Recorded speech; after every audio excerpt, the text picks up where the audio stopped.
김종호라고 하고요. 저는 그 석사, 박사, 그리고 지금까지도 계속 이제 화인 연구에 집중해서 해오고 있습니다. 특히 이제 동남아시아 화인 연구를 집중적으로 해왔고요. 아마 뭐 제가 보니까 이제 이번 과정 커리큘럼을 보니까 앞에 이제 두 분이 하신 부분이 굉장히 현재적인 그 의미와 정책 내용을 많이 하셨더라고요. 근데 경력을 소개해 주셨을 때도 들으셨겠지만 저는 학석, 박 전부 다 역사를 전공했기 때문에 현재는 잘 모르고 최대한 이제 재밌는 역사 이야기를 위주로 한번 해보도록 하겠습니다. 여러분 아마 많이 가지고 계신 뭐 상식이나 아니면 그 인식 가운데 동남아시아에는 화교가 많다라는 얘기를 많이 들으셨을 거예요. 지금 뭐 전 세계 화교가 뭐 5천만이다, 6천만이다 그러고 그 가운데 최소 반 정도, 2,500만에서 3천만 정도는 동남아시아에 있다고 하고 또 뭐 많이 듣는 얘기로는 뭐 동남아시아에 있는 화인들은 다 부자라더라. 동남아시아 기업들 보면 전부 다 부자 기업들은 전부 다 화인 기업들이고 여러분들 뭐 개인적으로 뭐 여러 가지 동남아시아 친구들 만나도 대부분 또 화교 출신의 부자 가문인 사람도 꽤 많이 만나는 걸로 저도 알고 있어요.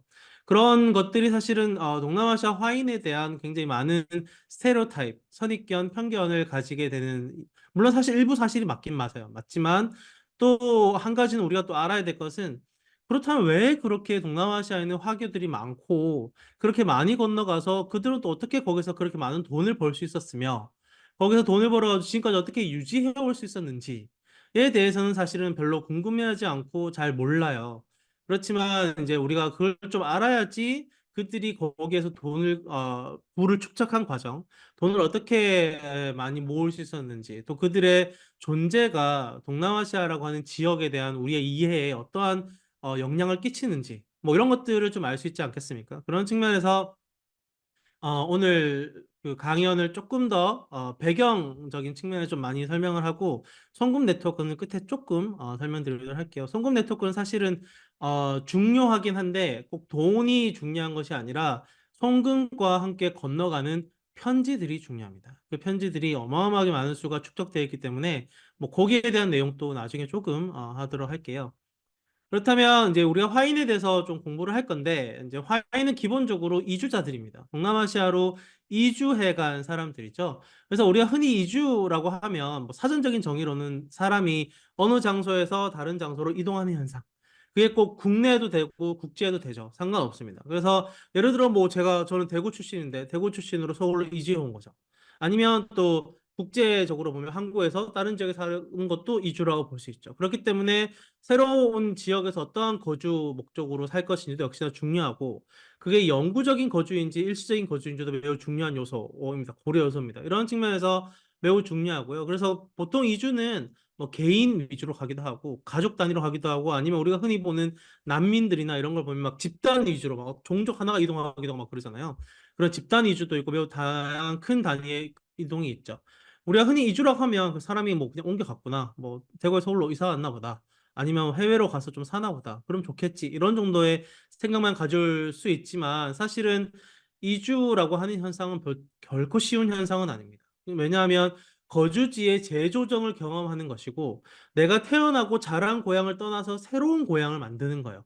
이게 쉬울 리가 없어요. 이건 개인적인 문제일 뿐만 아니라 그들을 보낸 소위 말하는 송출국이라고 하죠. 보낸 송출국에도 매우 중요한 영향을 끼치고 그들이 건너가는 소위 말하는 목적국이라고 하기도 하고 이주국이라고 하기도 하는데 그 이주국에도 매우 중요한 영향을 미칩니다.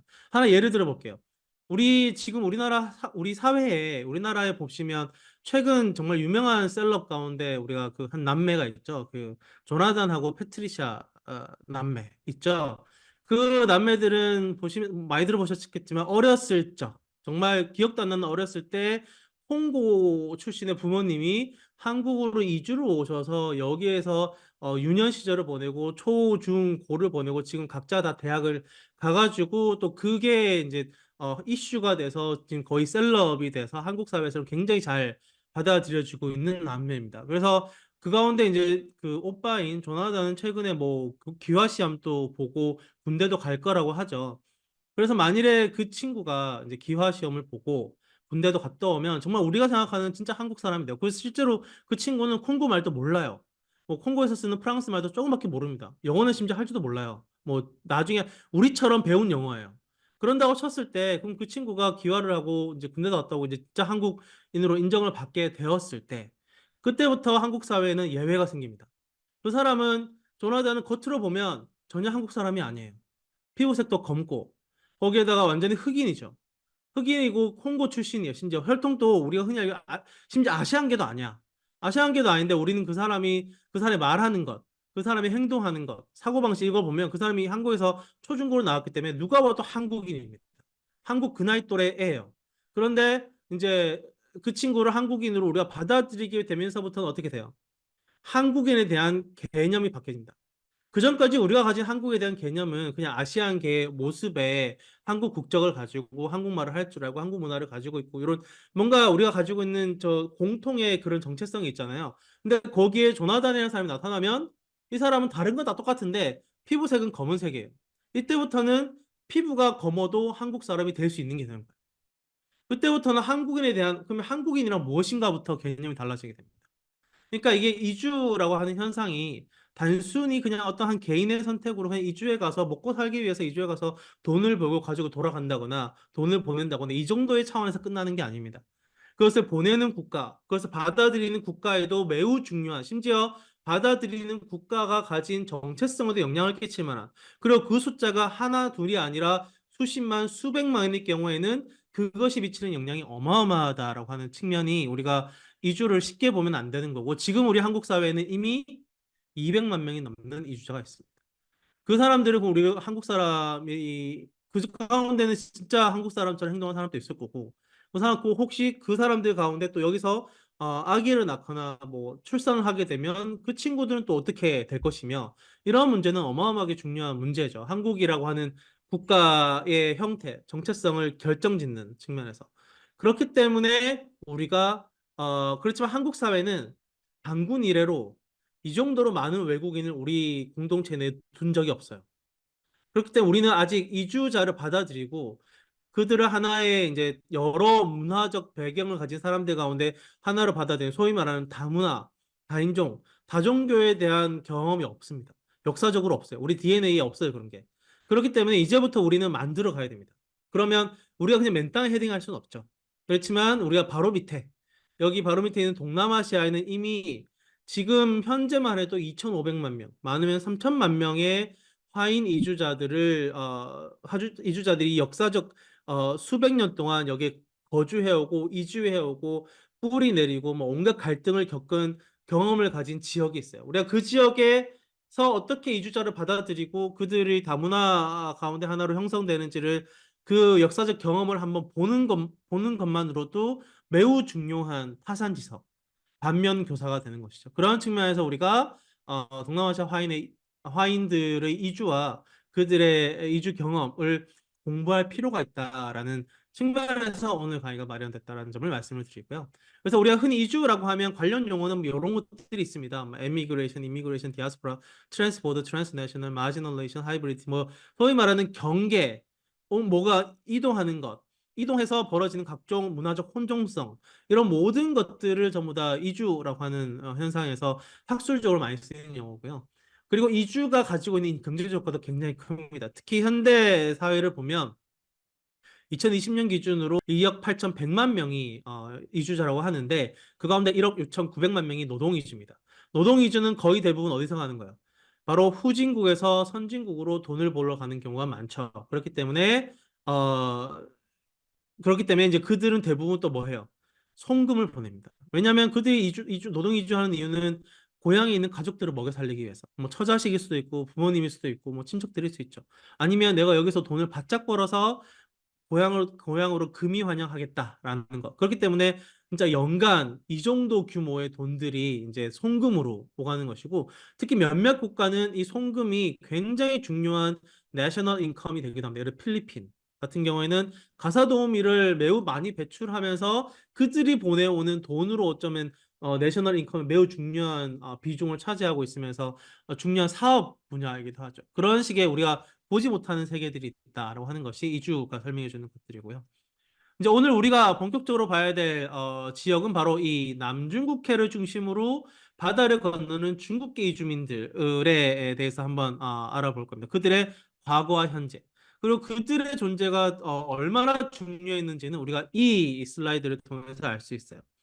1945년에 이제 2차 세계대전이 끝이 나죠. 그때 우리가 이제 해방을 맞고 뭐 남북 갈리고 이런 현상이 일어나는데 그때 이제 2차 세계대전이 끝나고 모든 전쟁이 끝나서 사람들은 전부 다 전쟁 끝났다라고 생각을 했는데 또 다른 전쟁이 시작되고 있었습니다. 바로 냉전이죠. 냉전이 시작되면서 미국은 동남아시아에 어마어마하게 관심을 가지게 돼요. 왜?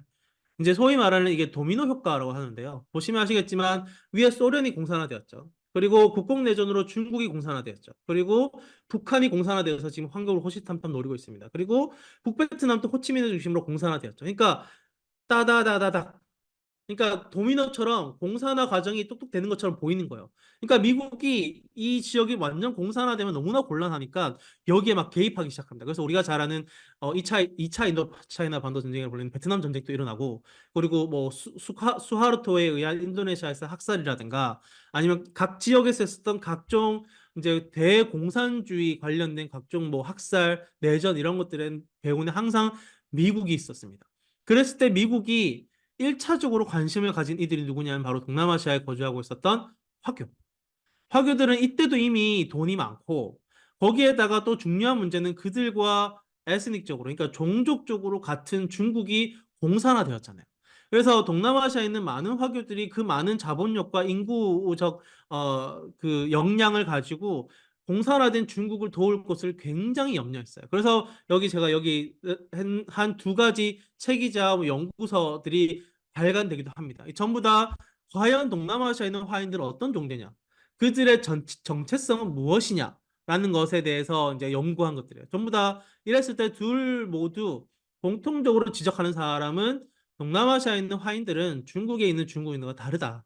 그들은 이미 젓가락 쓰는 법을 잊어버렸고 포크를 쓰고 있다. 라는 식으로 비유를 하면서 얘기하기도 합니다. 그러니까 이게 사실은 지금 많은 연구들, 이게 전부 다 50년대, 60년대 나온 보고서들이에요. 근데 지금 많은 연구들은 그게 사실이 아니라는 게 꽤 많이 밝혀지고 있습니다. 사실 이때도 이미 많은 동남아시아 화인들은 중국과 연계를 가지고 있었고 굉장히 꽤 중요한 화인 거부가 스스로 친공, 나는 공산당을 따르겠다 선언하기도 하고 각종 이제 혼란한 상황이 많았는데 어쨌든 이 에피소드가 보여주는 것은 그만큼 동남아시아 화교들이 이미 1950년대가 되면 굉장히 중요한 역할로서 미국과 CIA가 주목할 만큼의 중요한 비중을 차지하고 있었다라고 하는 것이죠. 그렇다면 이들은 이미 1950년에 이 정도의 힘을 가지게 된 그 역사는 무엇일까라고 하는 것을 우리가 한번 생각을 해봐야 되는데요. 우리가 흔히 그 이들이 주로 활동하는 공간을 남중국해 해역 공간으로 규정을 합니다. 보통 이제 우리가 화교는 이제 동남아시아뿐만 아니라 뭐 저기 미국에도 있고 유럽에도 있고 뭐 다양하게 많지만 사실은 동남아시아에 특히 많은 이유는 당연히 지리적으로 가깝기 때문이죠. 그렇기 때문에 우리가 오늘 집중적으로 볼 네트워크가 형성되기 매우 좋은 지리적 환경이 있기 때문에 동남아시아와 중국 사이의 이 관계가 매우 중요하고요. 특히 이제 이 남중국해 해역 공간, 특히 동남아시아 화인 디아스포라가 활동하는 남중국해 해역 공간이 그 해당되는 지역은 바로 중국 동남부 지역의 복건성 그리고 대만 그리고 광동성 지금의 그 공당성 그리고 홍콩, 마카오, 하이난성 그리고 이제 동남아시아 베트남 요 해안가 지역과 이제 태국의 해안가 지역, 말레이시아, 싱가포르, 인도네시아 브루나이 이런 식으로 필리핀까지 형성된다고 생각하시면 돼요. 한마디로 이 바다로 갈 수 있는 것은 화인들은 다 같다라고 생각을 하시면 되고 특히 이 면에 있는 여러 국가들 인도네시아, 말레이시아, 싱가포르, 필리핀, 태국 뭐 이런 국가들이 특히 뭐 베트남 남부 지역도 마찬가지고 이런 국가들이 화인들이 주로 집중적으로 이주해서 활동한 공간이다라고 생각을 하시면 되겠습니다. 우리가 화인들이 그렇다면 왜 이렇게 많이 건너갔는지를 알기 위해서는 동남아시아 식민 경제가 무엇인지를 먼저 알아야 돼요. 왜냐하면 화인들은 집중적으로 동남아시아 식민 경제가 본격적으로 시작된 시기에 많이 건너갔거든요. 그래서 동남아시아를 보통 우리가 시대 구분을 하는데 그랬을 때 동남아시아 근대 경제, 그러니까 경제사적 측면에서 동남아시아 근대가 언제 시작되었느냐라고 한다면 보통은 1830년을 얘기합니다. 1830년에 이제 네덜란드 동인도에서 아니에요. 네덜란드 식민 정부가 인도네시아의 자바 섬에다가 강제 경작 제도라는 것을 실시해요. 강제 경작 제도라는 것은 뭐냐면 이제 영어로는 cultivation system이라고 하는데 그게 뭐냐면 이제 자바섬에 사는 이주민들에게, 자바섬에 사는 거주민들에게, 그러니까 자바인들이나 여러 현지인들에게 네덜란드 식민지 본국이 원하는 상품 작물을 강제로 재배하도록 시키는 거예요. 예를 들어 커피, 설탕, 뭐 아편, 담배, 그리고 뭐 또 뭐가 있나요? 뭐 그런 것들. 그런 것들과 그리고 다양한 광산 자원들. 이런 것들을 재배하고 채취하도록 강제로 동원을 시키는 겁니다. 그리고 그렇게 채취해서 생산된 상품 작물이나 천연 자원들은 아주 아주 낮은 가격으로 후려쳐가지고 식민본국이 사는 거예요. 그런 식으로 하면서 이제 식민본국은 어마어마한 이익을 벌고 이 상품 작물들을 세계 시장에 팔면서 또 이득을 얻는 거죠.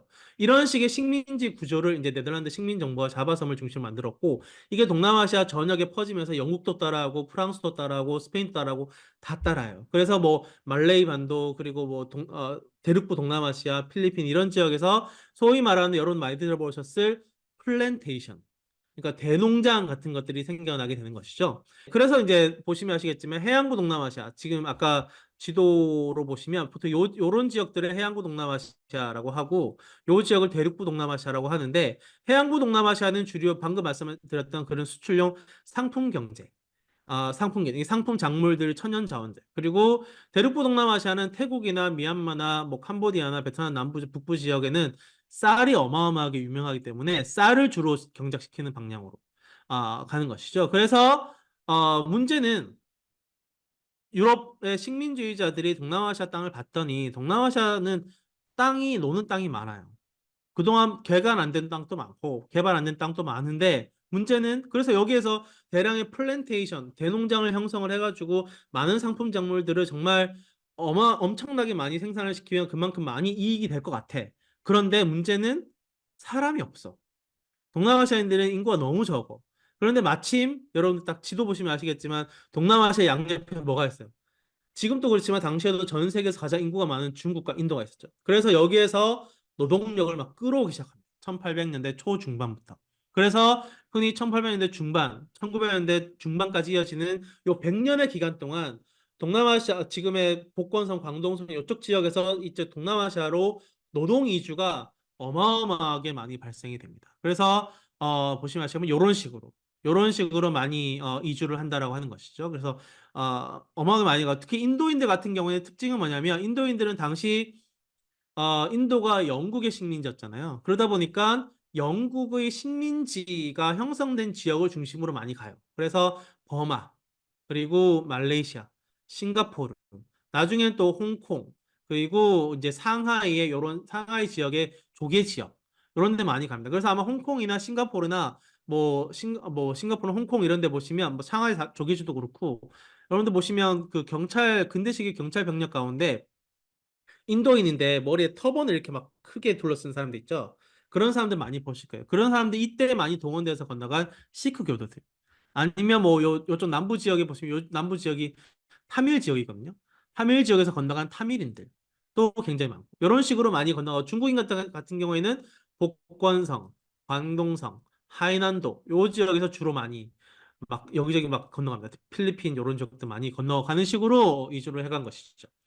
그래서 중국인 이민이 요를 기점으로 해서 이제 그 어마어마하게 급증을 하게 되는데 통계에 따르면 1840년에서 1940년 사이에 중국인 이주민만 2천만 명이라고 해요. 근데 사실 이 2천만 명이라는 것도 그 각 이제 그들이 떠나는 지역의 항구 도시들 있잖아요. 그리고 받아들이는 지역 항구 도시들. 그 항구 도시들의 이제 해관 자료들. 왜냐하면 우리가 지금도 마찬가지지만 날 때 우리가 국가 경계를 벗어날 때는 항상 여권으로 신고하고 해야 되잖아요. 그런 기록들을 통해서 본 게 2천만 명이지 몰래 간 사람은 여기 포함되지도 않아요. 그러니까 한마디로 최소 2천만이다라고 생각을 하시면 되는데 그렇기 때문에 제가 초반에 말씀드렸던 것처럼 이 어마어마하게 많은 숫자가 100년 동안 꾸준히 동남아시아로 특히 몇몇 지역에 집중적으로 건너갔다는 것은 그 지역의 정치, 사회, 경제, 문화적 영향력이 어마어마하게 끼쳤다라고 하는 것을 의미합니다. 그렇기 때문에 현대 동남아시아 사회 형성에 매우 중요한 요소라고 볼 수 있는 것이죠. 특히 영국이나 네덜란드, 그리고 여기에 쓰진 않았지만 스페인령 필리핀 이런 지역의 대농장 경영이 활성화되면서 이런 지역에 이제 화인 노동자들이 많이 건너와서 집중적으로 건너가게 되는 것이죠. 그래서 그러다 보니까 이민의 주요한 패턴은 도시뿐만 아니라 농촌 지역에도 광범위하게 퍼지게 되는 겁니다. 그리고 이 도시와 농촌을 잇는 상인 조직들 역시도 함께 발달을 하게 돼요. 그래서 농촌 같은 경우에는 상품 작물을 생산하는 대농장, 아니면 주석이나 금, 이런 것들을 생산하는 광산에서 이제 농민이나 광부로 이주하는 경우가 많고, 도시 같은 경우에는 이렇게 거대한 식민 도시들이 또 함께 형성이 되거든요. 왜냐하면 동남아시아 영내에서 대농장이나 광산에서 굉장히 많은 상품 작물이나 천연 자원들이 모였다가 세계 시장으로 판매하기 위해서는 그 영내에 있는 항구 도시에 딱 머물렀다가 세계 시장으로 퍼져야 되잖아요. 그러다 보니까 동남아시아는 유독 도시들이 커요. 도시들이 크고 농촌은 낙후돼 있어요. 그리고 그 도시들은 거의 대부분 보시면 아시겠지만 서구 제국주의자들이 세운 도시들입니다. 여러분들 잘 아시는 지금 동남아시아의 수도거나 수도급 도시들 생각해 보세요. 미얀마의 양곤, 그리고 또 뭐가 있나요? 싱가포르, 페낭, 그리고 자카르타, 그리고 마닐라, 세부, 그리고 그 지금의 호치민시죠. 과거에 사이공이라 불렸던 베트남, 사이공. 이 도시 전부 다 동남아시아에서 가장 유명한 도시고 가장 큰 도시고 가장 경제적으로 부유한 도시는 전부 다 유럽인들이 세운 도시들입니다. 이 제국주의적 침탈을 위해서. 그래서 그 사이 그렇기 때문에 그 도시들에서 일할 주요 이제 로우 인컴의 노동자 계층 역시 형성되는데 이들 역시도 하인들이 많이 했던 거죠. 인력 거군, 점원, 하인, 선원들. 그리고 또 이 농촌과 도시를 잇는 유통망 역시도 화교 상인들이 많이 담당을 하게 되는 것이죠. 그렇기 때문에 생각해 보세요. 돈이 되는 상품 작물을 생산하는 노동자, 그리고 그것을 도시로 이동시키는 유통망을 담당하는 상인들, 그리고 도시에서 거주하면서 돈을 버는 노동자들, 그리고 그것을 국제무역시장에 내다파는 상인들 모두 화인들입니다. 그러다 보니까 식민지 경제구조 속에서 돈이 되는 산업, 돈이 되는 노동은 전부 다 화인들 차지해요. 이게 바로 이때부터 이런 식민지적 구조 속에서 화인들이 이제 이 동남아시아 지역에서 물을 거머쥘 수밖에 없는, 그게 100년 이상이 넘어가니까 이 축적되는 양이 어마어마해지는 겁니다. 이 과정에서 소위 말하는 말레이인이나 자바인이나 비et인이나 버마인이나 태국인이나 이런 소위 말하는 현지인들은 철저히 배제됩니다. 여기에서. 이건 유럽인들의 의도이기도 해요. 유럽인들이 이 화인들을 중간 계층으로 만들어 놓고 중간 계층, 중간 착취 계층으로 만든 거죠. 그래서 최대한 현지인들이 유럽인을 미워하는 것이 아니라 화인들을 미워하도록. 그러니까 한마디로 이제 그 뭐죠? 저기 때리는 시어머니보다 말리는 시누이가 밉다고 중간에서 이렇게 막 하는 애들이 더 밉잖아요. 그러다가 뭐 이건 다른 얘기지만 나중에 1945년 넘어가게 되면 동남아시아 각 국가들이 독립하게 되고 유럽인들이 쏙 빠지죠. 쏙 빠지면 남는 거는 화인과 그 유럽인을 대리해서 현지인을 착취했던 화인과 그리고 그들을 미워하는 현지인만 남는 거죠. 그게 지금까지도 동남아시아에 나와 있는 광범위한 반화교 정서의 구조입니다. 이게 식민지 시기부터 이렇게 이어져 오다 보니 마치 우리나라가 친일파를 싫어하는 것과 같아요. 근데 그 친일파가 심지어 다른 종족이면 더 밉죠. 더 미운 데다가 우리 종족으로 받아들이기도 싫죠. 우리 국가에. 그게 그렇기 때문에 동남아시아 많은 국가들에서 화인들이 마치 물과 기름처럼 잘 섞이지 않는 이유도 바로 이러한 측면도 우리가 이해를 한다라고 하는 것. 요거를 조금 설명을 드리고요. 그래서 이렇게 19세기 후반에서 20세기 중반 동남아시아에 이제 많은 중국인들이 이주하게 되는데 우리 흔히 이주 현상을 얘기할 때는 그 두 가지 요소를 봅니다. 하나는 풀 팩터, 하나는 푸시 팩터. 풀 팩터는 뭐냐면 당긴다는 거죠. 그러니까 그 이주 지역에서 이주민들을 당기는 요소이고 푸시 팩터는 이주 본국에서 이들을 밀어내는 요소. 떠나라고 밀어내는 요소는 무엇인지라는 것이죠. 풀 팩터는 제가 방금 말씀드렸던 그것들. 이 바로 풀팩터라고 할 수 있고 푸시팩터는 이제 뭐 정치적 혼란이 있습니다. 이때가 되면 청나라 말기인데요. 청나라 말기가 되면 태평천국 운동이다, 아편 전쟁이다, 관리들은 부패하고 청나라 망해가고 또 각종 뭐 그 홍수, 가뭄, 재해들, 자연재해들 이런 것들이 있는데다가 그러다 보니까 경제적 궁핍이 생기니까 많이 건너오려고 하고 또 하나는 청제국이 태도가 변하기 시작합니다. 원래 그 전까지는 아편 전쟁 이전까지만 해도 해외로 건너가면 무조건 사형이에요. 무조건 사형이고 해외로 건너갈 때 그걸 방조한 관료도 사형, 도와준 사람 사형, 보고도 모른 척한 사람 사형 다 죽이는 거예요. 왜? 아니 이렇게 청나라 그러니까 처음과 같은 중화제국이라고 하는 이 황제의 은혜가 이렇게 전국에 만방한데 감히 이 은혜를 버리고 네가 해외에 가서 먹고 살겠다고 괘씸하다 이거죠. 이런 식의 이제 소위 말하는 그 나라를 버린 백성이죠. 으로 여겨서 많이 했는데 문제는 이제 아편 전쟁이 일어나고 이제 해외에 있는 해외 거주하는 중국인들이 서서히 돈을 벌면서 얘들이 이제 2세대, 3세대들은 일부 화인 거부들이 막 성장하기 시작합니다. 그러면서 이제 이들의 출신 지역인 복건성과 광동성 지역의 관료들이 황제에게 계속 상소를 막 올려요. 여기 돈 많은 애들 많아. 얘들 좀 어떻게 좀 끌어들이면 우리 돈도 많이 가져올 수 있고 여기 그 근대화시키는 데 도움이 된다라는 식으로 그래서 상소를 올리고 하면서 이제 청정부 그리고 주변을 둘러싼 관료들 역시도 이제 서서히 해외에 있는 화인들을 좀 보호해야 되고 얘들을 좀 우리 국민으로 여겨야 되겠다는 인식적 변화가 생겨나면서 1877년에 싱가포르에 최초로 영사를 파견하게 됩니다. 영사를 파견한다는 것은 곧 이 지역에 사는 해외 화인들을 우리가 보호하겠다. 얘들은 우리 국민이다라는 선언과 다름없죠. 또 하나는 1893년이 되면 해외 여행을 자유화시켜주고 한마디로 마음대로 건너가라. 이때부터 이제 이민이 폭발적으로 증가해요. 제가 좀 전에 여기서 보시면 1840년에서 1940년 사이에 2천만 명이 건너갔다고 했지만 이 중에 정말 집중적으로 건너간 것은 1890년 그리고 1920에서 30년 사이요. 3, 40년 사이가 핵심입니다. 요 사이 때 거의 대부분 건너갔다고 보시면 돼요. 그리고 이들은 주로 99% 이상이 동남아시아 도시나 농촌의 하층 노동자 계층을 구성합니다. 우리가 흔히 지금 알고 있는 부유한 계층, 중산계층 이상의 화인들의 이미지는 이때는 없어요. 이때는 정말 소위 말하는 쿨리라고 해가지고 정말 이런 말 조금 심한 개고생하는 사람들 이 지역에서 그래서 개고생하면서 막 온갖 착취를 당하고 현지인들에게는 학살당하고 이런 사람들이 주로 화인 노동자 계층을 형성했다라고 하는 것 요거를 좀 설명을 드리도록 하겠습니다.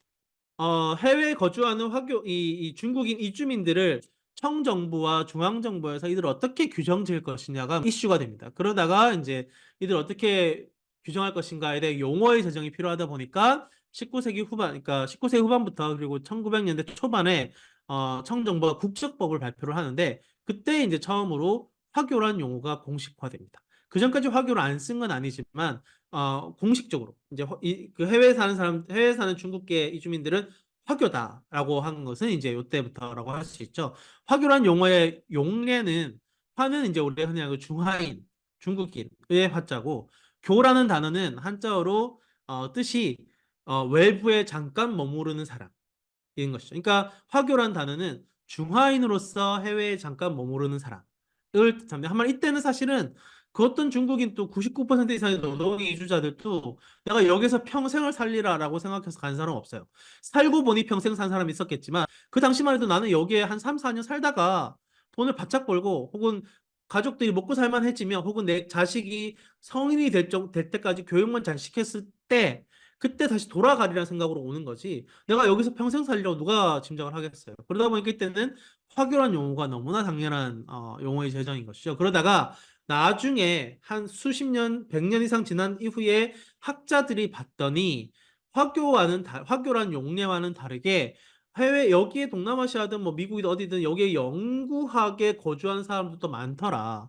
그 전부터 따지니까 더 많은 것 같아. 라는 식의 이제 얘기가 나오기 시작하면서 그럼 얘들은 뭐냐라고 하니까 이들은 화인이다라고 하는 것이고 그 후에는 화예라고 부르는 것이죠. 그래서 이게 역사적인 측면에서 봤을 때의 구분이고 사회과학적인 측면에서 그러니까 현재적 의미에서 이것도 똑같이 구분이 되는데 이때는 어떻게 구분이 되냐면 바로 화교는 중국 국민, 중국 국적을 가진 사람으로서 해외에 사는 사람은 화교입니다. 그런데 이제 해외에 사는데 외국 국적을 가지고 있는 사람은 타인이에요.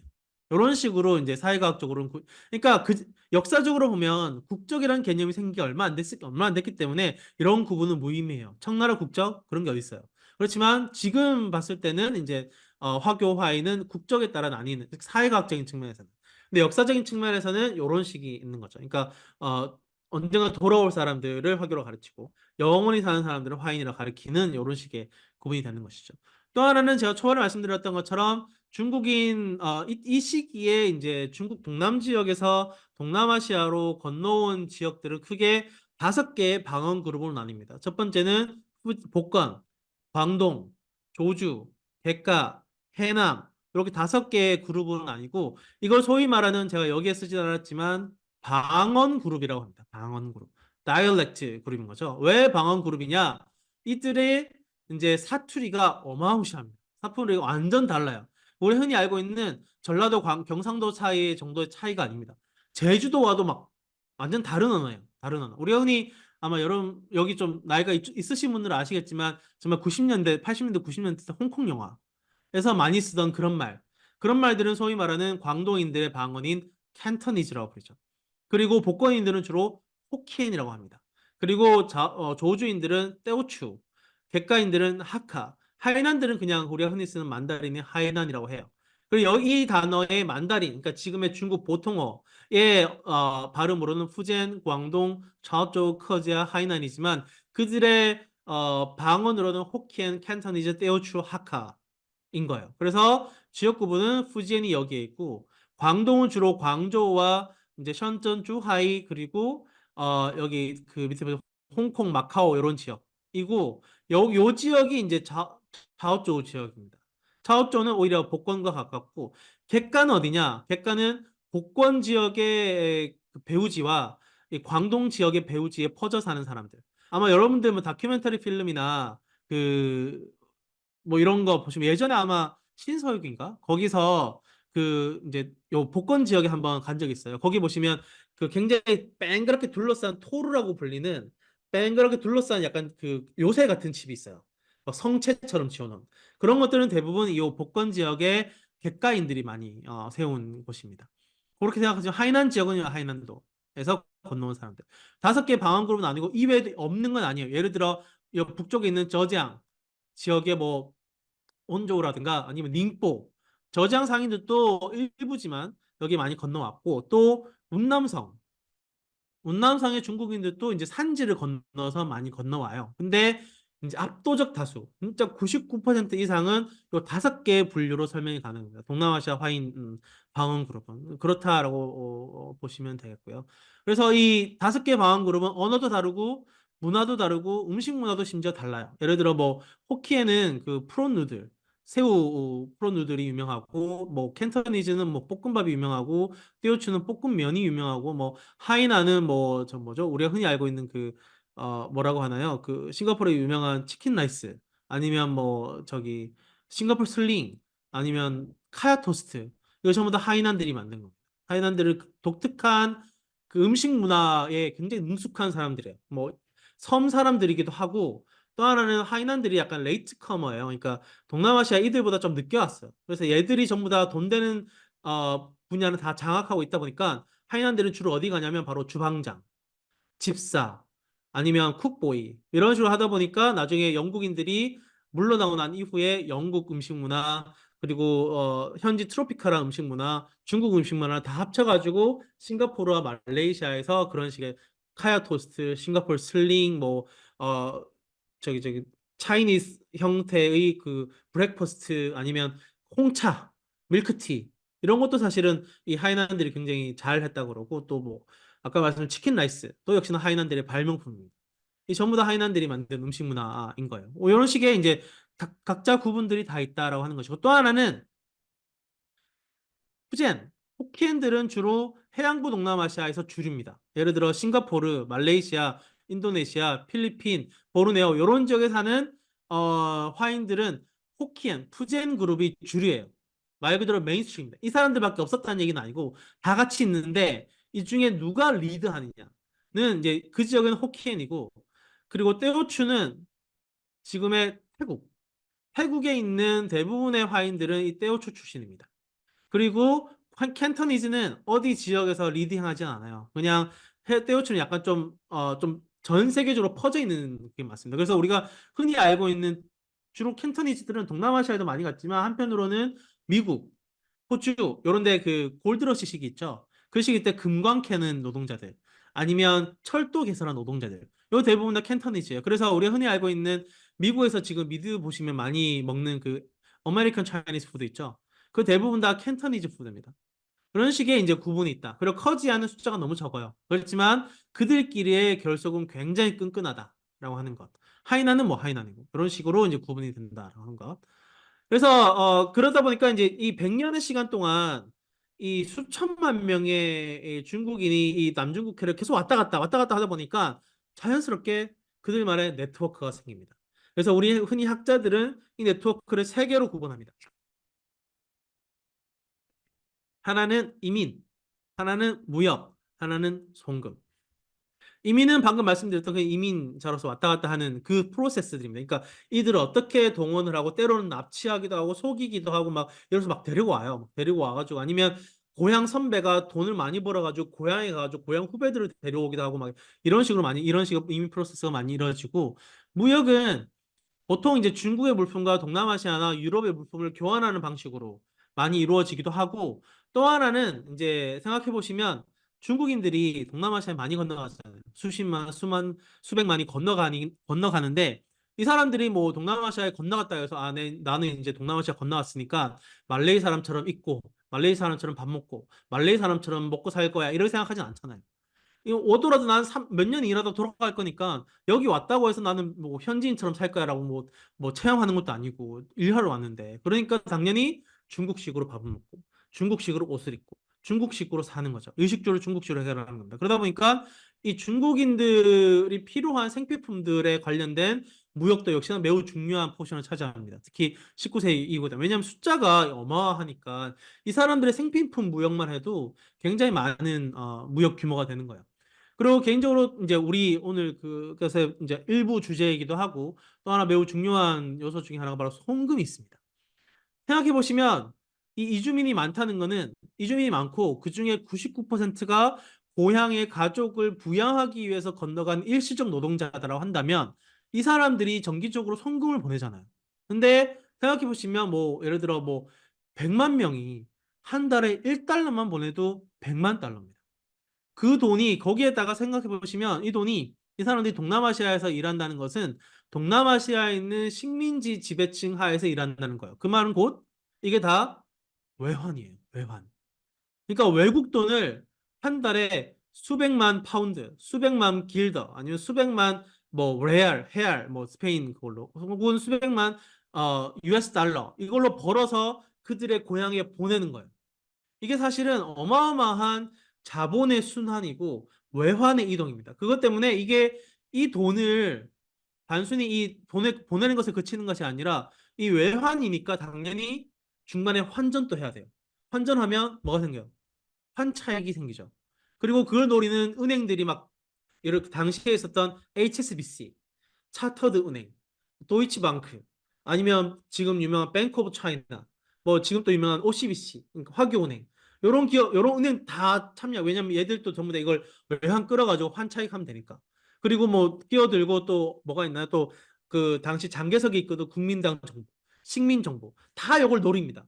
여기에 막 1,000만 명이라 쳐도 1,000만 명이 매달 정기적으로 보내는 이 월급이라는 것이 어마어마한 돈이기 때문에 그렇기 때문에 이것을 토대로 해서 홍콩과 싱가포르이 금융적인 측면에서 어마어마하게 성장합니다.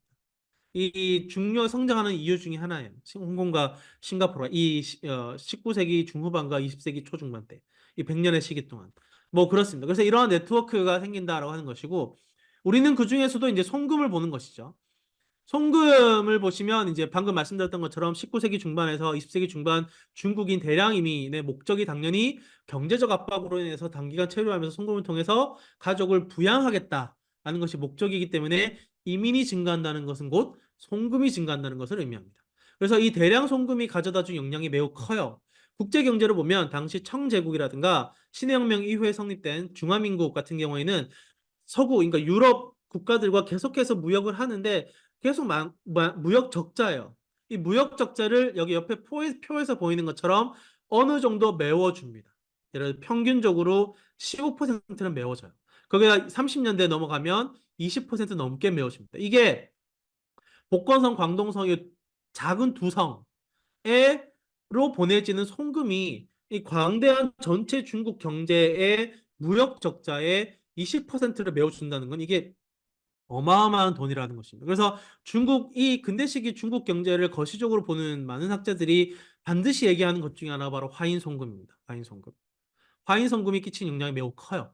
그리고 또 하나는 지역 사회에서도 아주 유명합니다. 중요합니다. 지역 사회에서의 현금 순환의 원천이에요. 왜냐하면 복건성이나 광동성에 이렇게 많은 돈이 들어가니까 이걸 받는 사람들이 전부 다 가족들이잖아요. 이 가족들이 돈을 받으면 뭐예요? 쓰죠. 소비를 하죠. 그러면 지역에서 소비가 되는 원천이 되는 것이고, 또 하나는 반려들 입장에서는 이 사람들이 이 돈을 받아서 세금을 내는 거예요. 그러면 또 지방 세수의 원천이에요. 또 산업 자본의 원천이게 돼요. 만약 화인 자본들이 자신들의 고향에다가 도로 깔고 철도 깔고 도시 건설하고 건물 짓고 부동산 사고 온갖 건물 짓고 또 각종 소비 관련된 문화도 전파하고 이런 식의. 그리고 심지어는 이 자신의 가장이 동남아시아에서 돈을 많이 벌어서 얼마나 많이 벌어서 그들의 가족이 보내느냐에 따라서 이 복건성과 광동성 그들의 고향 지역의 지역 사회에서 빈부격차를 유발할 정도입니다. 그게 또 얼마나 이게 중요했는지 에피소드가 하나 있는데 보고서 가운데 그런 게 있어요. 이게 얼마나 중요한지 예를 들어 당시 청나라 말 그리고 중화민국 초기에는 사회상이 원래 혼란스러우니까 중국 전역 각지에 이제 도적들이 들끓거든요. 톱이라고 해가지고 도적들이 막 그 마적대들처럼 말 타고 다니면서 막 그 하는 사람들 있죠. 그런 들끓는데 이 도적들이 예를 들어 이 송금도 배달부가 있잖아요. 돈을 이 배달부가 있거든요. 송금 배달부들은 안 건드렸대요. 그래서 그 송금 배달부들이 지나가면 오라 그런대요. 오라 그래가지고 이제 그 명단 내놔라 그래요. 그래서 명단을 쭉 봐요. 이제 쭉 어디 지역에 뭐 얼마 가고 체크하고 보내고 그 배달한 이후에 각 가정들을 방문할 정도였다고 합니다. 그러니까 이걸 한번 그냥 이 배달 네트워크를 끊어버리면 계속 들어오는 이 그러니까 한마디로 거위에 배를 가르는 거죠. 그게 뭐. 그 정도로 사실은 굉장히 중요한 자본 순환의 원천이었다라고 하는 것이죠. 다만 동남아시아 경제 입장에서 보면 이건 단순한 자본의 유출에 단어는 아닙니다. 그렇기 때문에 많은 식민지 경제와 많은 화상 자본들이 최대한 노동자들로 하여금 현지에서 쓰게 만들었어요. 돈을. 어떤 방법으로? 예를 들어 월급을 줘야 되는데 월급 대신에 아편을 준다든가 아니면 그 아편부를 만들어 놓고 아편에 중독을 시킨다든가 아니면 그 옆에 매매춘 거리를 만든다든가 아니면 그 옆에 도박장을 만든다든가 마치 그 강원랜드처럼 만들어가지고 이 한마디로 뒷골목 만드는 거예요. 만들어 놓고 노동자들이 이 아편의 유혹 그리고 매춘의 유혹 도박의 유혹에 빠지도록 그래서 최대한 여기서 돈을 쓰도록 그리고 이 뭐라 그러나 아편 그리고 도박 매춘을 매춘 사업을 운영하는 것도 화상이고 그리고 이들이 이러한 사업을 운영할 때 세금 또 영국 식민정부에다 주는 거죠. 네덜란드 식민정부다. 한마디로 이제 식민정부와 화상들 사이에서 윈윈. 현지인들은 돈을 뺏기는 구조. 이런 형태야. 그렇기 때문에 화상 자본들과 노동자들이 일하는 곳에는 항상 이 아편굴, 매운굴, 그리고 갬블링 굴이 세트처럼 돌아다닙니다. 그리고 이들을 관리하는 것이 주로 아까 보여드렸던 그런 그 방언 집단들 이 주로 다루고 그 다루는 방식이 굉장히 시크릿 소사이티 이적인 측면이 있어가지고 우리가 흔히 많이 뭐 홍콩 영화 많이 보셨어요 뭐 사마페니 천지회니 하는 그 차이니스 갱들 있죠 이런 갱 홍콩 영화에 많은 갱들 그런 데도 사실은 이런 것들을 관리하면서 부를 축적하면서 만든 사람들이라고 보시면 돼요 어쨌든 이런 식의 돈이 도는 사람들이 많이 일을 하고 많이 돈을 벌고 많이 돈을 보내다 보니까 이런 굉장히 각종 다양한 에피소드들이 발견이 됐다. 그리고 막 나중에 설명드렸지만 그 돈을 보내면서 편지도 같이 보내는 거든요. 그 편지에 별의별 내용이 있어요. 그래서 막 남편이 돈을 보내면서 와이프한테 막 바람 피지 마라 그러고 돈 함부로 쓰지 마라 그러고 이런 편지도 막 100년 동안 이 축적돼 있습니다. 이 편지 자료. 어쨌든 뭐 그렇다라고 하는 거. 그래서 이 송금으로 보는 화인 네트워크를 한번 개략적으로 보시면 네트워크라고 하는 것은 사실은 네트워크는 점과 점, 그러니까 노드와 노드가 있으면 이 점을 잇는 선이 있고 이 선이 굉장히 무질서하게 다양해지며 무수한 선으로 연결된 면이 굉장히 성긴 면이 생깁니다. 이게 소위 말하는 네트워크죠. 그렇기 때문에 화인 노동자들, 화인들은 사실은 이 네트워크에 기반해서 네트워크에 의존해 생존했어요. 그렇지만 이 네트워크는 실체적인 영토는 아니죠. 그냥 바닷가에 생겨진 그냥 네트워크고 그건 보이지 않고 우리가 거기 발을 딛고 살 수도 없어요. 그렇기 때문에 실제하지 않는 상상된 영토입니다. 네트워크라고 하는 것은. 그렇기 때문에 이주민들의 특히 화인들에게는 보이지 않는 영토인 것이고 100년간 이어진 수천만 화교 화인의 이동성의 산물입니다. 그리고 남중국해라고 하는 해역 공간으로 연결된 디아스포라 영역이기도 하고요. 그래서 디아스포라라고 하는 용어를 굳이 쓰는 이유는 이렇게 건너간 화인들이 100년 동안 축적된 그 이동성이 복건인, 광동인, 하이난인, 차오쩌우인, 뭐 커지아인 이런 사람들이 이제 그들의 중국이라고 하는 국가의 구속으로서 벗어나고 동남아시아 각 지역에 있는 식민 본국의 구속으로부터 벗어난 그들만의 영토인 것이죠. 이 국가와 국가 사이의 경계에 마련된 네트워크라고 하는 영토에 그들은 기대서 돈을 벌고 각종 활동을 했던 것이라고 볼 수 있죠. 그렇기 때문에 네트워크는 화교화인 번영과 정체성의 핵심입니다. 화교화인 연구하는 사람들은 무조건 네트워크 얘기를 해요. 다만 네트워크는 우리가 흔히 알고 있는 관시와는 다릅니다. 관시는 그냥 사회적 관계인 거죠.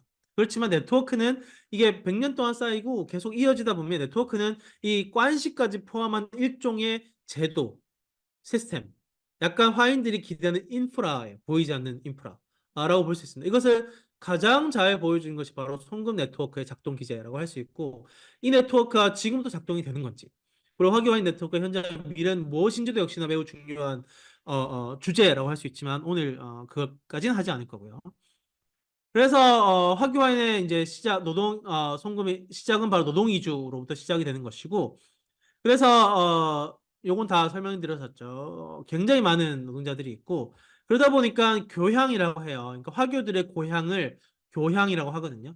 교향의 가족들에게 보양하는 송금과 근데 송금을 할 때 돈만 안 붙여요. 우리도 아마 여러분들 뭐 부모님한테 용돈 붙일 때 그냥 정없이 그냥 그 뭐죠 저기 저 그냥 계좌이체하고 끝내지 않잖아요. 계좌이체 하면서 엄마한테 전화해가지고 엄마 돈 받았어. 요즘 어떻게 지내? 뭐 이런 얘기 하잖아요. 이런 것처럼 돈을 보내 왜냐하면 심지어 이들은 언제 볼지 모르는 이역 만리에 떨어져요. 지금 중국과 동남아시아, 남중국 경우에 가까워 보이지만 증기선을 타도 몇 달 걸려요. 싱가포르로 가는데. 심지어 여기 가다가 허리케인 만나고 태풍 만나면 없어져 죽을 수도 있어요. 그렇기 때문에 굉장히 애틋합니다. 그렇기 때문에 편지도 당연히 같이 보내죠. 그래서 우리 송금은 이 화인 송금은 송금 돈과 함께 편지도 붙이는 방식. 그래서 이걸 합쳐서 교비, 민신, 비신 이렇게 부릅니다. 그러니까 한마디로 돈과 편지가 결합된 형태의 그 송금 네트워크라고 보시면 되고 그렇기 때문에 이 송금 네트워크 그러니까 화교 송금 안에는 노동 위주로 촉발되는 송금 네트워크에서 상인, 자본의 이동뿐만 아니라 물자의 이동, 문화의 이동, 사상의 이동까지 포함됩니다. 편지를 읽어보면 거기에 들어있는 어마어마한 정보가 많아요. 그래서 그렇기 때문에 이제 이 100년 동안 이어진 이 화인 송금과 편지들의 축적이 지난 2013년에 세계 유네스코 무형문화유산에 무형문화 기록유산에 선정이 되었습니다. 그래서 보시면 아시겠지만 여기 딱 그 의의를 굉장히 잘 설명해 놨더라고요. 그래서 딱 해보면 이 세계적 중력성, 고유성, 대체 불가능성에서 보면 근대 사회에서 국제적인 민은 글로벌 경제 및 문화교류라는 관점에서 중요한 역할을 수행을 했다. 그리고 역사적 측면의 증거물로서 분류할 수 있는 샤오피, 그러니까 중국어로는 치아오피죠. 치아오피는 고유하다. 국제 이민의 속성, 양성, 행태에 관하여 매우 포괄적으로 기록하고 있다. 타의 추정을 불허하는 수준이며 지역, 국가, 문화 등의 경계를 넘는 경험에 관한 고유의 사례, 동양과 서양 사이의 상호문화적 접촉과 상호작용에 관한 고유한 증거. 그러니까 한마디로 100년 동안 2천만 명의, 그러니까 좀 그 단순화해서 말하면 100년 동안 2천만 명의 사람이 가족들에게 보낸 편지의 모음입니다. 이게 여전히 복건성과 광동성의 각 가정들에 잠들어 있고요. 아직 발굴된 것보다 발굴되지 않은 게 더 많아요. 왜냐면 이게 아직도 굉장히 많고 그렇다 보니까 이 1800년대 초중반부터 1900년대 초중반까지 중국과 대만과 홍콩, 마카오, 동남아시아 지역 사람들이 어떻게 살고 어떤 생각을 가졌는지 어떤 소식을 주고받았는지 어떤 형태의 화폐를 주고받았는지까지 다 알 수 있어요. 그렇기 때문에 이게 굉장히 드문 기록 자료인 거예요. 이 시대 지역 사람들의 삶의 그걸 알 수 있는 것들인 측면에서. 그렇기 때문에 그 중요성이 인정이 되어서 이제 2013년에 세계 유네스코 기록유산에 선정이 되었다라고 하는 거. 그만큼 중요한 것이고 저도 개인적으로 이걸 연구하기 때문에 예를 들어 뭐 복건성이라든가 광동성 이런 지역에 많이 필드를 가가지고 현지 뭐 컬렉터들이나 고시장 이런 데 가가지고 막 구하기도 하거든요. 그래서 심지어 이런 거 컬렉트하는 학생도 또 꽤 많아요. 그래서 여전히 이제 시골 마을에 가면 집에 막 이런 뭐 각종 편지들이 막 다락방에 있고 막 발굴되기도 하고 막 그래요. 그런 형태가 매우 많다라고 하는 거. 그래서 그렇기 때문에 이러한 화교 송금이라고 하는 것은 자본의 이동이기도 하고 물질의 이동이기도 하고 사상과 문화의 이동이기도 합니다. 자본이라 뭐 이거는 이해가 돼. 물질은 뭐냐면 화인 노동자들이 싱가포르나 페낭, 뭐 사이공, 자카르타 아니면 랑군 이게 소위 말하는 근대화된 식민 도시잖아요. 영국인, 네덜란드, 스페인인들이 지금 근대화된 식민 도시에 가서 노동하며 살아보니까 여기 사람들이 쓰는 것 중에 좋은 게 많은 거예요. 나중에 보여드리겠지만 예를 들어 초콜릿, 커피, 거울, 뭐 이런 거, 이런 건 너무 좋은 거예요. 그래서 고향의 가족들에게 편지 같은 거 붙이면서 그 편지에 그렇게 써요. 여기서는 아침마다 커피를 마시는데 커피를 마시면 막 눈이 뜨여지고 혈류도 돌고 그러니까 부모님도 한번 마셔보세요. 그래가지고 막 그 같이 편지를 붙이는 배달부에게 뭐 커피콩도 이렇게 같이 보내기도 하고 막 그런 식으로 합니다. 그런 식의 물자 이동도 같이 일어나요. 그러다 보니까 이제 그 서양의 그런 물자가 그 고향 지역의 부모님이나 가족들에게 경험되는 과정 역시도 이제 편지나 이런 것들을 통해서 역시 알 수 있는 것이죠. 그래서 이제 보시면 아시겠지만 그 연결성이라는 것이 굉장히 복잡합니다. 그래서 특히 홍콩과 싱가포르가 두 축으로서 매우 중요하고요. 왜냐하면 싱가포르와 홍콩 사이에 금융 네트워크가 바로 이 환전이 이루어지는 땅입니다. 그래서 홍콩의 HSBC, 싱가포르의 HSBC 분점 사이에 이제 뱅크 트랜잭션이 나타나기도 하고 뭐 이런 식으로 되는 것이죠. 송금의 또 하나 중요성은 바로 이 쌍방향의 이동이라고 하는 거예요. 사람이 건너가서 돈이 넘어가는 시계. 그리고 또 이런 다양한 플레이어들이 있습니다. 예를 들어 객두와 수객은 이제 그 뭐라 그래야 되나 원래 객두는 이민 브로커를 객두라고 하고 수객은 이제 옆 바다를 왔다 갔다 하면서 그냥 조금씩 보따리 짐 장사하는 사람들 수객이라고 해요. 근데 이 사람들이 이런 것들을 하면서 송금도 같이 배달해 줍니다. 그런 식으로 이제 노드가 일어나고 객잔이라고 하는 것은 이런 항구 도시에 여관들이 막 생겨나기 시작해요. 왜냐하면 고향 시골 마을에서 이렇게 건너오잖아요. 건너와가지고 여기서 며칠 밤 자면서 배를 기다렸다가 건너가는 식으로. 이 객잔에서 이제 직업 발전이 이루어지기도 하고 객두를 만나기도 하고 수객을 만나기도 하고 객잔은 이런 지역에도 있습니다. 그러니까 이런 식의 중요한 노드인 것이죠. 교비국은 그러다가 이제 이민자가 너무 늘어나고 송금액이 너무 커지니까 이게 이제 개개인들이 브로커들이 할 수 없는 수준인 거예요. 그러다 보니까 예를 들어 수객 가운데 어떤 사람이 돈을 붙여주는데 사람들이 너무 많이 붙여달라 그래. 그럼 이게 돈이 되겠네? 그래서 기업을 차리죠. 바로 교비국이라는 기업을 차립니다. 송금 전문 에이전시 같은 걸 차리면서 교비국들이 각지에 막 난립하기 시작하면서 교비국들 사이에 이런 식의 네트워크가 막 생깁니다. 자기들끼리 분점을 세우기도 하고 아니면 교비국들끼리 컨트랙트를 맺어서 네트워크를 만들기도 하고 또 은행도 역시나 여기 중요한 플레이어가 됩니다. 은행도 역시나 교비국들이 사실은 환전을 하진 않아요. 그냥 그 송금자로부터 돈을 받아서 그 받는 사람 그 가족들에게 돈을 붙여주는 역할 정도 합니다. 그렇지만 그 중간에서 환전은 이건 또 다른 영역이기 때문에 이 환전은 또 은행이 맡습니다. 은행이 어떤 식으로 바로 환원 같은 것들을 발행해요. 환원. 환원 뭔지 아시죠? 그냥 외환을 그 언제 어떻게 바꿀 수 있다라고 하는 어음이죠. 우리가 지금 수표 같은 것들을 HSBC나 이런 은행들이 발행해줘요. 발행해주면 교비국 그걸 받아가지고 이제 송금자에게 받는 돈을 거기다 써가지고 받는 사람 가족들이 보내주면 가족들은 그걸 받아서 은행에 가서 돈을 바꿀 수 있는 거죠. 이런 식의 이제 굉장히 정교한 네트워크가 이미 19세기 후반, 20세기 초반에 만들어집니다.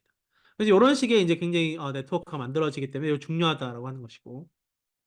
그리고 또 대표적인 이제 그 교비국 가운데 하나가 천일신국이라는 곳이 있어요. 천일신국은 이제 이 소위 말하는 화교 송금 역사상 가장 거대한 송금이라고 할 수 있고 세운 사람이 여기 보시면 곽유품이라는 사람이에요. 이 사람도 원래 아까 보여드렸던 수객이었어요. 수객. 그냥 개인 배달부였는데 이제 이 천일신국이라고 하는 교비국을 세워가지고 어마어마하게 많은 돈을 지어서 자기 고향에 지금 복건성 샤먼 뒤에 있는 어떤 한 마을에 이 정도 규모가 되는 본점을 세우고 굉장히 유럽식 건물에 서양식 마치 그 바로크 형식 뭐 이런 식으로 지어가지고 굉장히 화려하게 지어놓고 근데 안에 들어가 보시면 곳곳에 또 중화적인 상징들도 굉장히 많아요.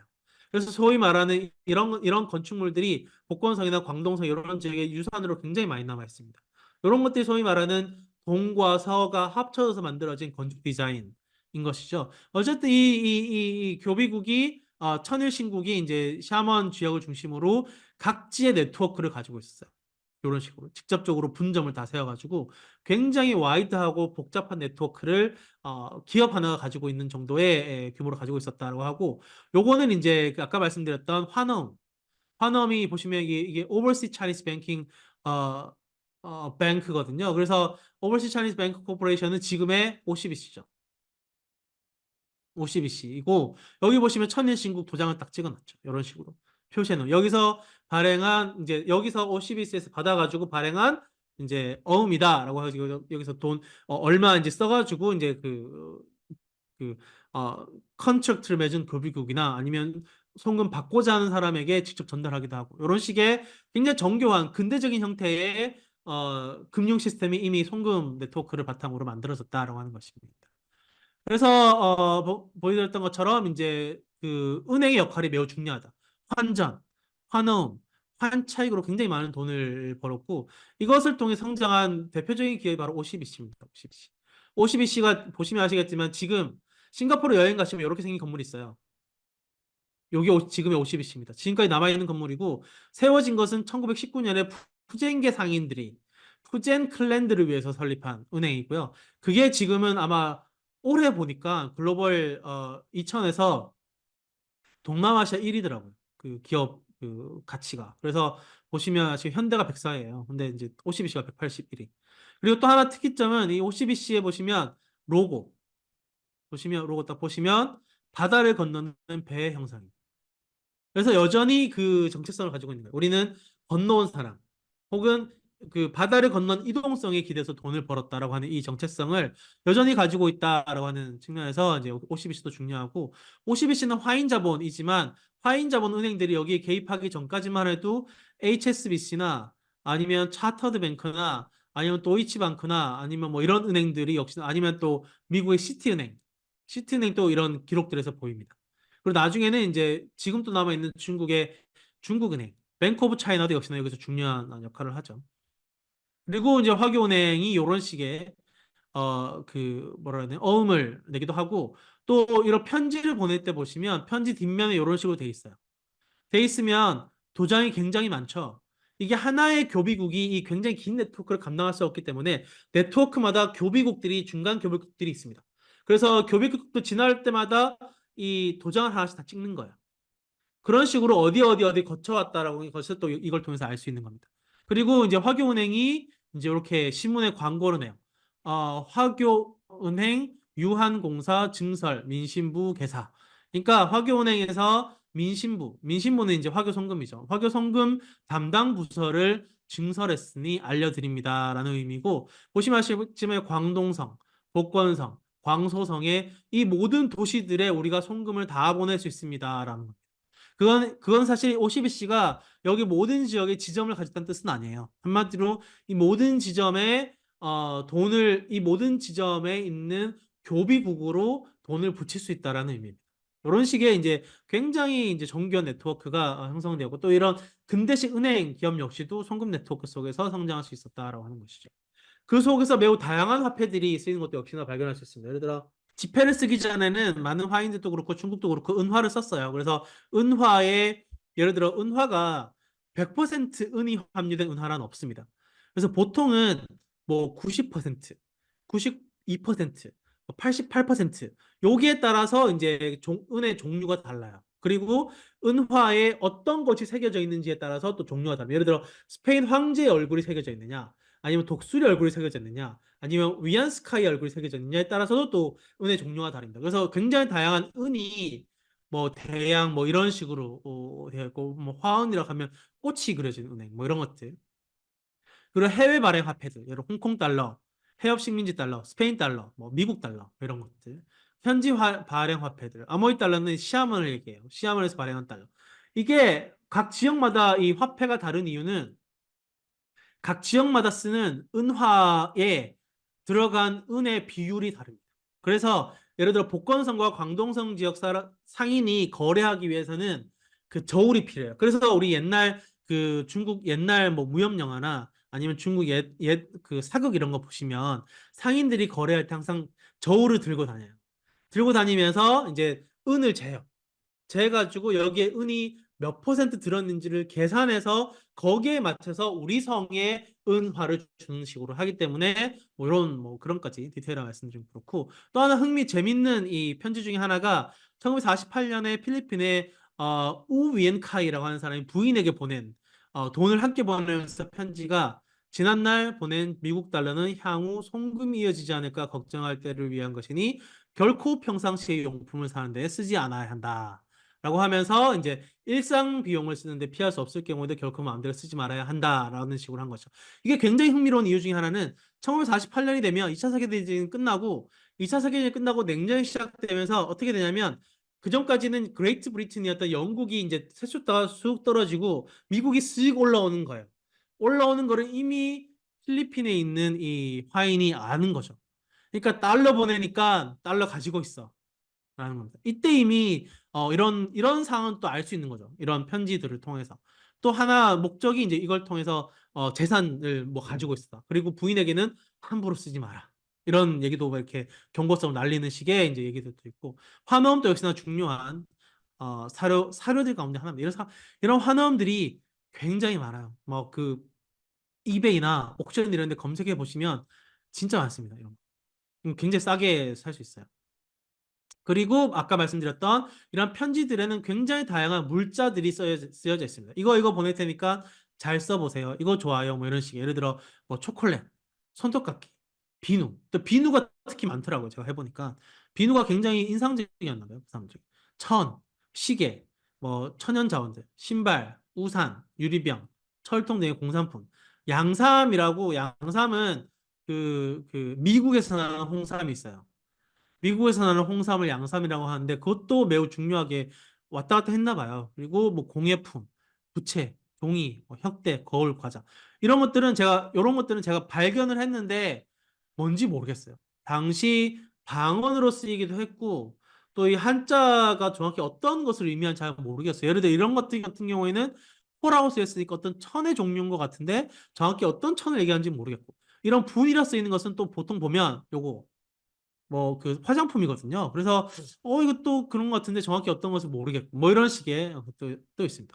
그 청과 사는 예를 들어 뭐 그 푸른빛이 나는 과일의 가루? 그러니까 또 이거 뭔지는 잘 모르겠고 이런 것들이 꽤 많아요. 그래서 이러한 형태의 물질 문화가 본국에다가 역수출되면서 그래서 사실은 지금 보셔도 아시겠지만 동남아 중국에서 유독 가장 빨리 근대화되고 가장 빨리 근대 음모를 받아들인 지역이 바로 복건성, 광동성, 홍콩 이런 지역입니다. 그래서 그런 지역들은 지금 또 여러분들 가보시면 그 지역 사람들은 중국 그 중부 지역이나 북부 지역 사람들과도 굉장히 다른 지역적 정체성을 가지고 있어요. 굉장히 우리가 좀 더 문명화됐고 좀 더 앞섰다라고 하는 이 프라이드가 좀 있습니다. 그 복건성 광동성 지역 사람들. 심지어 이게 그 복건성은 오히려 대만인들과 그 뭐라 해야 되나 그 정체성을 좀 공유해요. 공유하는 측면이 있습니다. 어쨌든 이런 것도 이런 굉장히 긴 역사가 있다라고 하는 것. 또 하나는 이제 사상, 문화 이런 것도 이동하는 거죠. 편지를 보내면서 이런 순원의 그 사진과 함께 순원이야 매우 중요한 이런 것들. 혁명은 아직 성공하지 않았다. 동지들이여 모두 일어나 노력하자. 뭐 이런 것들. 아니면 이 편지 봉투거든요. 봉투 앞면에 예를 들어 이게 이런 청천백일기. 요게 이제 국민당 장개석의 국민당의 그 깃발들이 있는 것들이라든가 아니면 여기 보시면 이런 것들. 이런 문구들. 이런 문구들 내용은 뭐냐면 일본 제품 쓰지 말라요. 이때 1920년대, 30년대가 되면 반일 종족주의가 어마어마하게 들끓기 때문에 이런 글을 써가지고 이제 중국인은 중국인들이 생산한 물건을 써야 된다라는 식의 이제 이런 것도 또 꼽는 것이 매우 중요하게 되는 것이죠. 그리고 또 이런 것도 이제 망국의 노여움을 잊지 말자. 그리고 일본 물품을 사지 말자. 이런 게 적혀 있죠. 이런 것도 또 있고 또 하나는 뭐 이런 거. 편지에 보면 우표 같은 거 붙이거든요. Independence of the Philippines. 아니면 요게 또 호세 리잘이라고 필리핀 독립의 국민 영웅이 있습니다.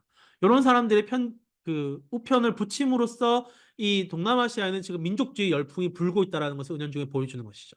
보여주면서 이제 이걸 받는 사람들로 하여금 요게 뭔지 찾아보고 혹은 소식을 듣고 아 지금 필리핀 이런 지역에는 민족주의 운동을 벌여가지고 거기에 공화국도 생기고 이러는구나. 우리도 민족주의적 그걸로 해야 되지 라는 약간 선전 혹은 계몽 이런 목적의 이제 편지 우편들도 보인다라고 하는 것. 아니면 뭐 이런 편지들처럼 예를 들어 조부모님께 편지를 보내면서 우편국에서 샨톡으로 가는 편을 통해서 중앙패 60위안을 보내드리니 잘 받으시기 바랍니다. 4위안은 외조모 드리고 4위안은 숙부 드리고 2위안은 두 분이 쓰세요. 나머지 50위안은 필요한 곳에 쓰시기 바랍니다. 듣자 하니 안남, 베트남과 태국이 전쟁을 벌여서 새벽부터 윤선이 방콕으로 가지 않고 랑궁으로 쌀을 실어 페낭과 싱가포르 간다고 하는데 세계의 변동이 예측하기 어려워 객지에서 머무는 게 결코 좋지 않은 듯합니다. 뭐 모두 잘 알고 계시기 바랍니다. 이런 식의 뭐 자기가 들은 국제 정세 얘기를 해준다든가. 아니면 여기 보시면 뭐 1971년에 이때도 사실은 중국이 공산화되고 그 문화대혁명이 일어나면서 막 길이 끊기지만 또 몰래 편지는 또 보내요. 돈하고. 그래서 예를 들어 저우 짱시양이라고 하는 사람이 푸젠에 있는 조카들에게 편지를 보내면서 너희들에게 편지를 쓴 지 오래되었구나. 바라건대 다들 잘 지내고 있겠지. 10월 26일 중화인민공화국이 연합국에 들어갔다고 하는데 이는 실로 중국 인민의 대승리란다. 듣기로 지금 국내 이민의 생활이 세계 수준에 도달할 것이라고 하더구나. 지금 여기 너희 세색에 인민폐 32안을 보낸다. 숙부들은 바깥에 잘 있으니 걱정 말아라. 뭐 이런 식의. 중국이 곧 뭐 이때 아마 1971년이 되면 유엔 가입하든가 아마 그럴 겁니다. 그래서 서서히 핑퐁 외교하고 서서히 풀리게 되는 요런 분위기를 전달하면서 우리 언젠가 곧 만나겠지. 우리 중국도 좋은 날이 오겠지. 이런 식의 소식이 계속 이어지. 이게 이런 편지들이 사실은 100년 동안 이어지는 수천만 명의 사람들의 소식이 축적되다 보니까 굉장히 중요한 사료적 가치를 가지게 되는 것이죠. 이런 형태의 굉장히 많은 것들 사상과 정보와 문화 그리고 자본, 물질 문화의 이동이 이 네트워크를 통해서 이동이 되었고 그게 지금까지도 매우 중요한 사료로 남아 있다라고 하는 것. 그게 이제 화인 자본과 송금 네트워크의 구조라는 측면을까지 말씀드리면서 마치도록 할게요. 네, 감사합니다.